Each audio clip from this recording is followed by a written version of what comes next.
And are these the are breaks. the breaks. These are the the breaks. breaks. You know what it is.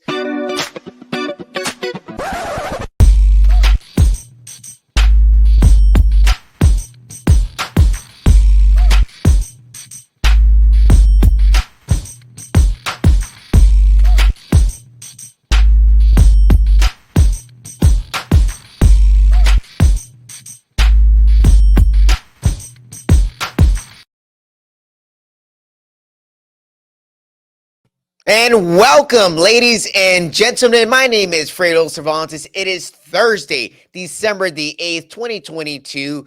And these are the breaks. Guys, we're going to bring you the best news we got here going on in the sports world today. It is a quarter mark of the season, and the best two teams in the NBA are facing each other off for bragging rights. It is the Phoenix Suns in the West and the Boston Celtics in the East. The Boston Celtics entering last night's game with 20 wins in the season. And of course, a lot of people expected this game last night to be a very close game. I mean, even looking at what Vegas had going on last night, I mean, looking at the money line numbers, the spread, the Phoenix Suns were favored. Why? Because Chris Paul returned last night after missing the last 14 games for the Phoenix Suns. And guess what, ladies and gentlemen? Guess what happened yesterday in the desert? The Boston Celtics beat down on the Phoenix Suns as maybe I expected, maybe not the whole world, but I expected that. Why? Because honestly, Jason Tatum is one of the best players right now. I mean, looking at what Jason Tatum arrived in last night over in the desert over there, wearing that nice Kobe and MJ jacket. I mean, believe it or not, guys, fashion at the end of the day is what Jason Tatum brings on and off the courts. But looking at what the Phoenix Suns have been doing, guys, the Phoenix Suns have, 16 wins entering last night's game. Of course, they did not gain a win after getting beat down, but they're right now currently 16-9, the still best record in the West. There's a lot of trouble going on in the West, guys, but knowing that Chris Paul is now back with the Phoenix Suns, the Phoenix Suns actually can carry some momentum. It didn't seem like they had that last night, but of course, we all know that when you get a new player coming back into your team, it kind of it ruins the play that you guys been doing for the past few weeks. Because, like I said, Chris Paul missed the last 14 games. The Phoenix Suns were 9-5 without Chris Paul, so it just kind of seemed like Chris Paul was not really a big missing piece for the Phoenix Suns. But even though with Chris Paul back, they should be looking at some more success. But I mean, one of the things that really goes on, guys, I mean, we all know there's always a lot of speculation when we talk about the name, the Kardashians. And when I say that name, a lot of people are like, well, Fredo, this is a sports show. Aren't you supposed to be talking about basketball or anything else but the Kardashians? No, that is not the case, especially when the Kardashians like to get into the NBA mess. And when I say the NBA mess, they like to date, and they like to date a lot. And one of the guys that we're currently dating, of course, Devin Booker and, Kendall Jenner, they broke off. But another guy, it just seemed like it really kind of went together because Kanye West, we all know Kanye right now is a good topic to talk about in so many different aspects. But when we look at what Kanye tweets at times, you kind of have to listen and look and read. Because a few days ago, Kanye took it to Twitter, and he wasn't so nice about it, especially to his ex-wife, after saying that he caught the one and only CP3. Of course, some of you guys might not know him by CP3. His name is Chris Paul, or you may call him Cliff Paul from State Farm, which you guys can all watch him in his commercials. But it seemed like Chris Paul and Kim Kardashian has something going. That's what Kanye West said. I mean, if your ex-husband or your ex-wife goes on Twitter or social media and says, hey, I caught my ex-boyfriend or my ex-girlfriend with so-and-so, you might want to believe that, especially if it's coming out of his mouth. In this case, Kanye said it, not necessarily said it, but he tweeted it, because we know that some people have Twitter fingers. But in this case, it seems like Kanye West is speaking the truth, because till today, days later, Chris Paul has not commented on this Kanye tweet from a few days ago. He also was not asked about it last night in any, press conference or anything like that. But we understand maybe people don't want to hear about what Chris Paul might want to say, but or maybe you might want to hear what Chris Paul has to say about Kanye West's tweet. We're not here to blow up anything. But when stuff like that goes up on the Twitter world, we want to know. We need answers. So CP3, may you talk and we know some activity, because last night it was a little awkward too. Because you see CP3, Devin Booker, then the other guy that was with the Boston Celtics was another guy dating also Kendall Jenner, which is Blake Griffin, the starting center for the Boston Celtics right now due to Al Horford not being on the court. But it just seemed like it was a Kardashian get together last night over at the desert. So that's pretty interesting, pretty funny. So make sure everyone go ahead and check it out on Twitter. But another person who is having a little bit of trouble out there, maybe not on the court, but with some flu-like symptoms. It is Lakers Anthony Davis. Guys, it was pretty devastating. It was sad. It was a sad story. We saw on Tuesday night, the Lakers faced off the Cleveland Cavaliers in Cleveland with LeBron returning back to his homeland. But it seemed like it only took 8 minutes for Anthony Davis to quit on the team. I'm not sure why he decided. If he had, according to reports out there, he had a 103 fever degree. So 103 is pretty bad, I guess you can say. But if you attempted to step out on the court to start the game and be out there for at least 8 minutes, I would say Anthony Davis could stay in. Maybe we have a flu game, which a lot of people want to say that's a hangover game for Michael Jordan back in 1998 or 97, whenever that was. But the Lakers without Anthony Davis might get back to their losing ways, because we all know, last night, the Lakers also visited the Toronto Raptors and they got whooped. Yes, they got whooped. Maybe not as bad as Boston whooped the Phoenix Suns last night, but it was pretty bad up in Toronto, up in Canada. I've never been to Canada, but I may now ever want to go to Canada because I hear it's cold. I mean, I know, Drake is out there. Maybe that's the only reason why I might want to go out there. But Drake did not help the Lakers at all last night. So, with that being said, the Lakers are now 10-14 to start this season. So if we kind of take a step back and we look back to media day back in September, when we saw the roster that the Lakers had, we kind of expected to see at least a little better than 10-14 to start in the first 24 games. But I mean, despite the loss, guys, Coach Darvin Ham seems like he still has his the team's ear, and they might be buying into him, which it might be seeming like it is right now. But honestly, Coach Darvin Ham really got to step up a little more and really grab onto the team, because he might kind of seem to have them by a leash right now, but you gotta put them in your bag. You got to keep them together.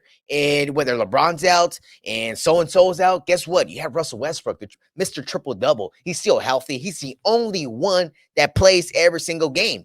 And I don't understand till today why people want to give him some crap for not playing the proper way. But hey, guess what? He's the healthiest one out there. So with that being said, talking about health, AD, right now, his health is not all there. But one thing that is there is AD being in the conversation for MVP, possibly the defensive player of the year as well, because we all know that if he can keep up this type of play, we know that Anthony Davis can be a top 5 player in the NBA today. Of course, that's been the conversation for the past few years, ever since he joined the Lakers. But after 2020, he has not been healthy, getting hurt. I mean, it just seems like maybe my son might have a better chance at playing for the Lakers with the way Anthony Davis is over here playing. I'm tired of it. I mean, this pen right here, if I throw it at Anthony Davis' leg, he might break his leg. That's how bad it is for Anthony Davis. Any little thing might hurt him. 103 degree, it seemed to hurt him for 2 days in a row. Hopefully, he steps back onto the court tomorrow night in Philadelphia, Friday night. So that's going to be a very, very good game to see, because James Harden's back. Joel Embiid's back, and hopefully we see AD and LeBron with Russell Westbrook back on the court. But one of the things that LeBron got to do, he must allow AD to take control of this game. Let AD be the driver. LeBron got to be the passenger. Maybe not the passenger, but maybe the guy in the back seat. Because it seems like Russell Westbrook at times, you just see him out there when he comes off the bench, he just brings his energy off. And maybe LeBron might want to take a step back, an extra step back, and let Russell Westbrook do some more activity out there, because it seems like if that can possibly be the case, they might go to where they want to go and possibly win a championship this year, which I don't think that might be the case, but who knows? Who knows? If they fight hard, Darvin Ham does all the right things, and Rob Pelinka, the GM, does all the right things because he has some tough decisions ahead, Rob Pelinka. He has a lot of tough decisions to make, whether to trade or not to trade. That is the question. And I'm not here to talk William Shakespeare, but believe it or not, guys, there is a lot of pressure because once December 15 hits the date here in Los Angeles, Rob Pelinka is going to be on the phone shopping some players around. Maybe Patrick Beverley, because that's a lot of speculation going out there that Patrick Beverley might be in a trade deal. So we might see Patrick Beverley's time here in Los Angeles come to an end. But another thing that might come to an end is the breaks right now, because we're going to take a small commercial break. But when we return, I have a lot more to say about the NBA, about the NFL, and about Major League Baseball. And these are the breaks. Profanity Nation. A podcast for the fans, by the fans. Dive deep into the topics the other shows miss. Raw and uncensored. And he's going to play team ball. His legacy is at stake. Rare, hard-hitting interviews with players, coaches, and you, the super fans. I'm not hating. I'm like, okay, cool. Good. 3 championships in 5 years. He's more than good, bro. Profanity Nation. Listen live or subscribe on your favorite podcast platform. Powered by Jesse Brown of Keller Williams.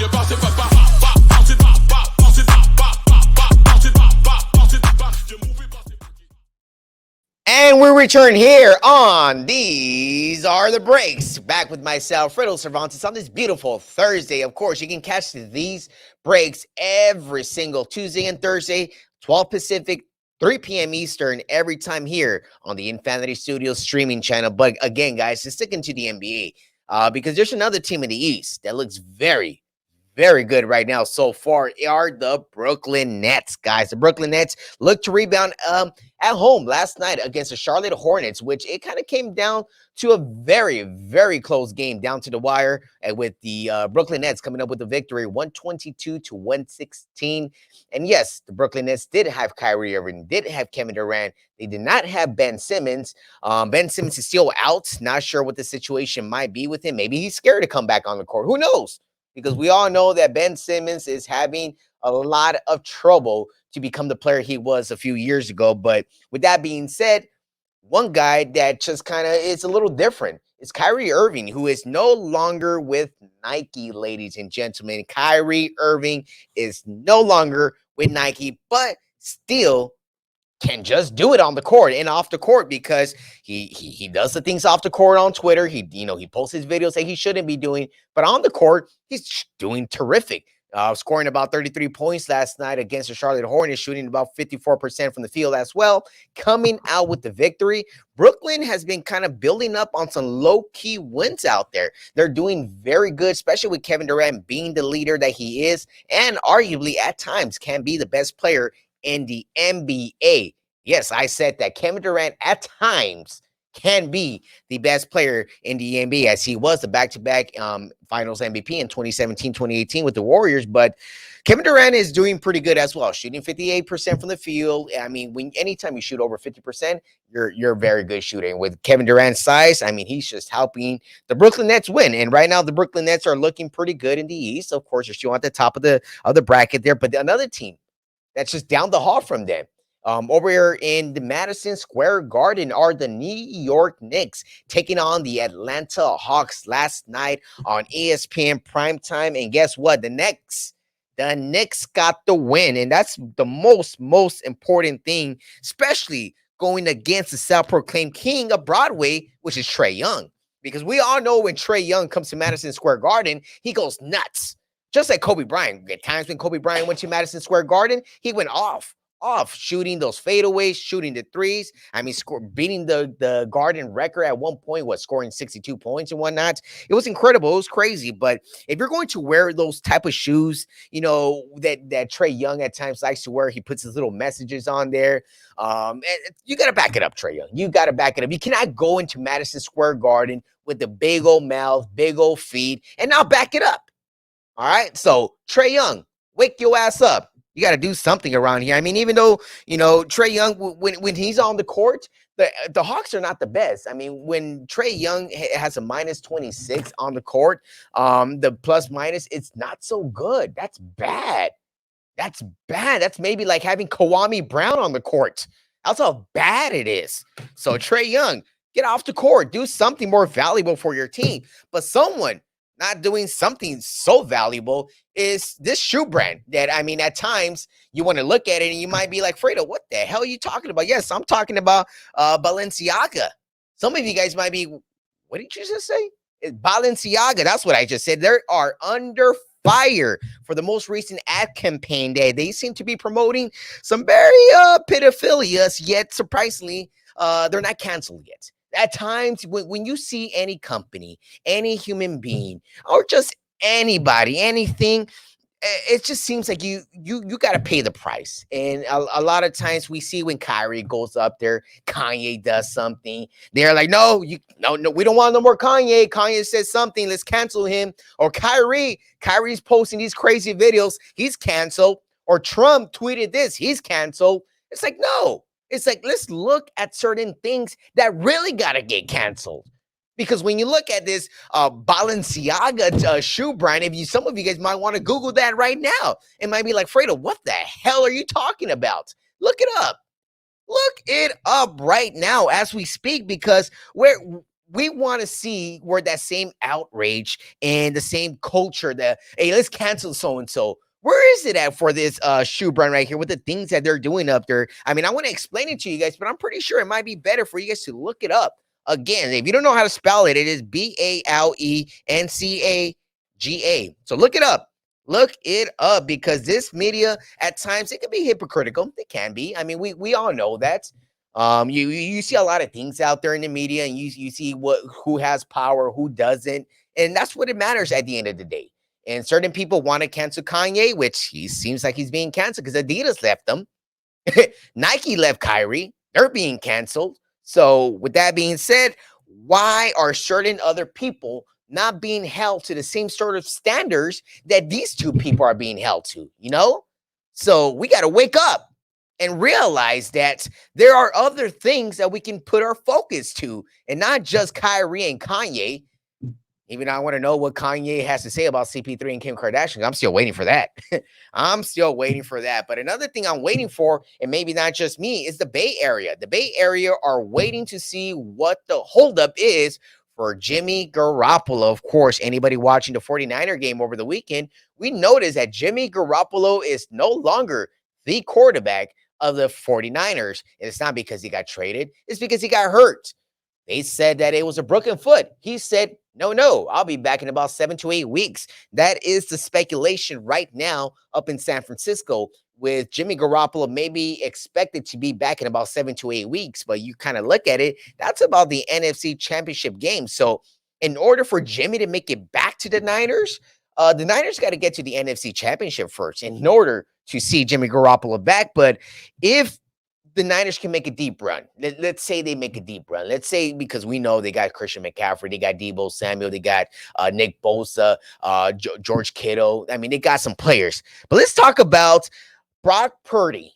I mean, yeah, Brock Purdy. You might be like, well, I never really heard that name. Yeah, I never really heard of him either. But Mr. Irrelevant is bringing, can he bring them? That's the question. Can Brock Purdy bring the 49ers to the promised land, or at least to the NFC Championship game, in order for Jimmy Garoppolo to come back and do something incredible? I don't think so. I don't think so. I think that even though Tom Brady and the Tampa Bay Buccaneers are a little behind still, they're at 6 wins right now. Tampa Bay, the way Tom Brady played on Monday Night Football against the New Orleans Saints with an incredible comeback. Incredible.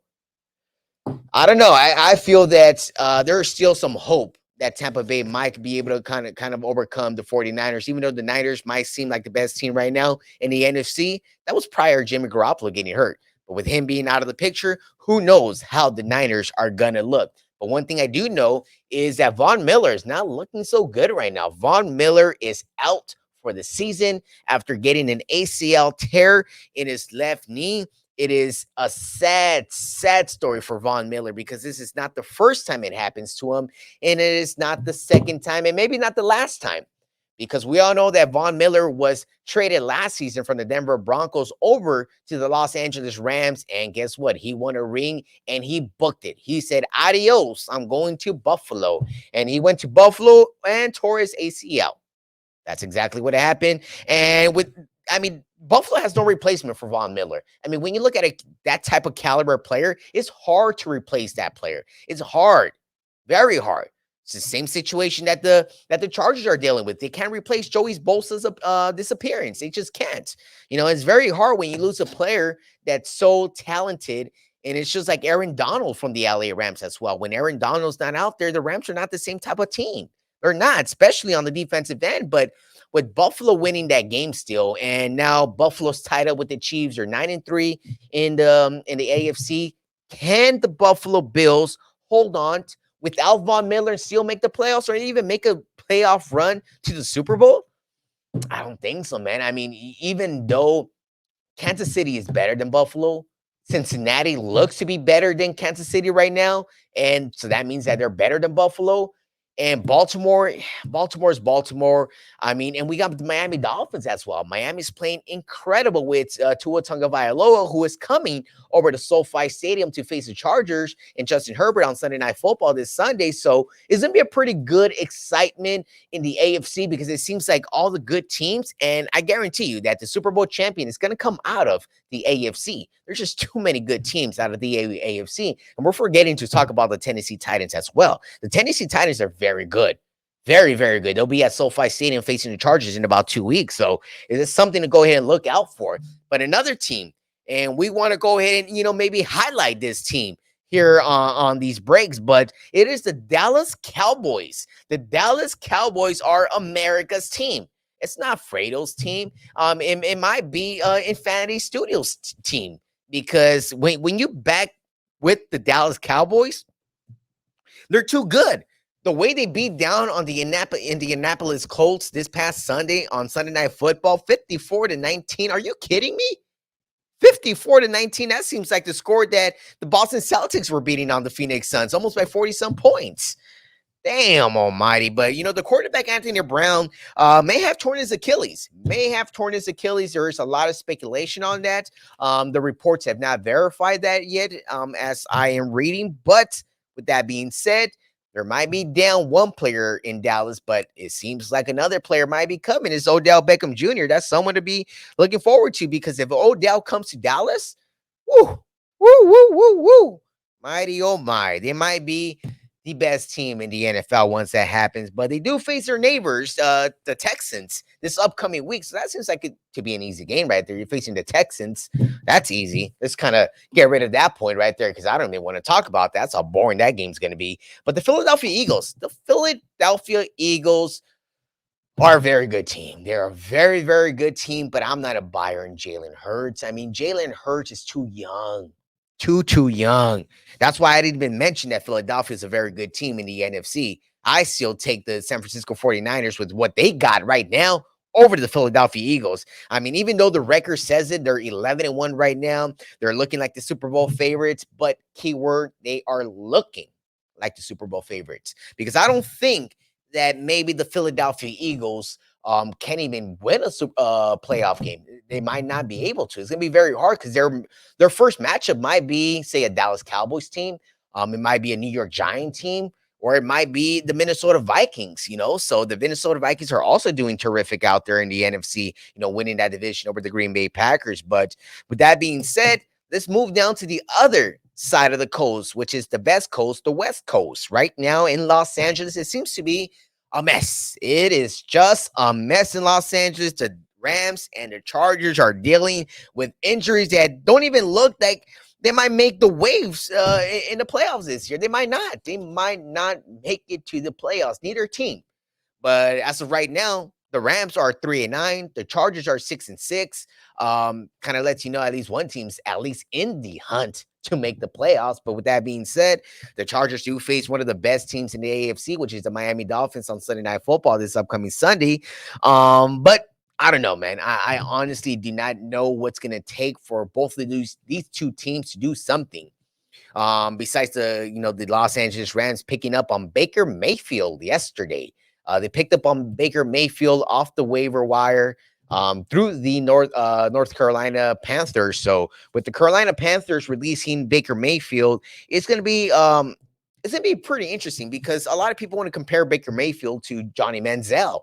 Johnny Manziel was one of the best college quarterbacks of all time, but once he made it to the NFL, it just seemed to fall apart. He decided to buy the outside life of being an athlete than to bind the athlete life and then enjoy your life on the outside. And it's just he seemed to get in the wrong car and headed on the wrong road. And that's exactly what Baker Mayfield is doing in his first 4 or 5 years in the league. But another team and in another league who is doing not so good right now. Even though they were the best team in baseball last season, winning the most games and winning a franchise record of the most victories in one season, it is the Los Angeles Dodgers. The Dodgers, it seems like they lost everyone.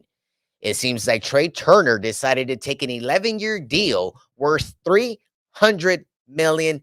That's a lot of money. But that's a lot of years as well. 11 years. According to some reports, the Dodgers were only willing to go 8 years. And that's still a lot. 8 years is still a lot. By the time 8 years hit, I'm almost going to be 40. That's a lot. So with that being said, Trey Turner said, no, I'm taking 11 years. I'm taking guaranteed money, which at the end of the day, that calls you a sellout. You went and you chased the bag, which another guy that we kind of opened the door from, like, hey, go, by all means, go ahead and go find another team. It's Cody Bellinger decided to move to Chicago. He went over and signed a 1-year deal with the Chicago Cubs. So I honestly, one key thing about Cody Bellinger that I did like over his 5-6 years he was here in Los Angeles is he is healthy most of the time. He is one of the best defensive outfielders the Dodgers have ever had, especially also playing first base for the majority of the time.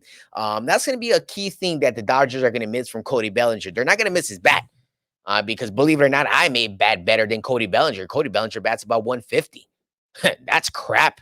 But when he's out on the outfield, he has a Gold Glove. He's catching everything out there. So that's going to be pretty good with Cody Bellinger now out of the picture in Chicago.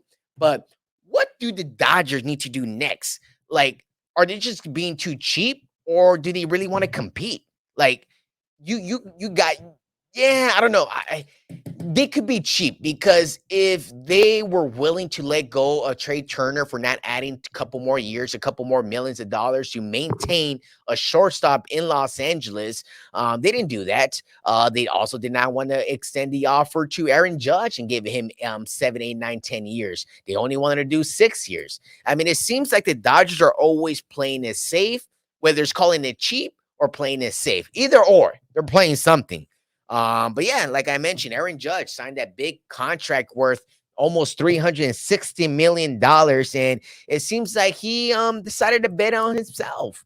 He decided to bet on himself and stay in the Big Apple in New York with the Yankees. So with that being said, another guy that decided to chase the bag at the age of 39 and is late in his career is Justin Verlander, another Cy Young Award-winning pitcher that won 2 championships with the Houston Astros back in 2017 and 2022.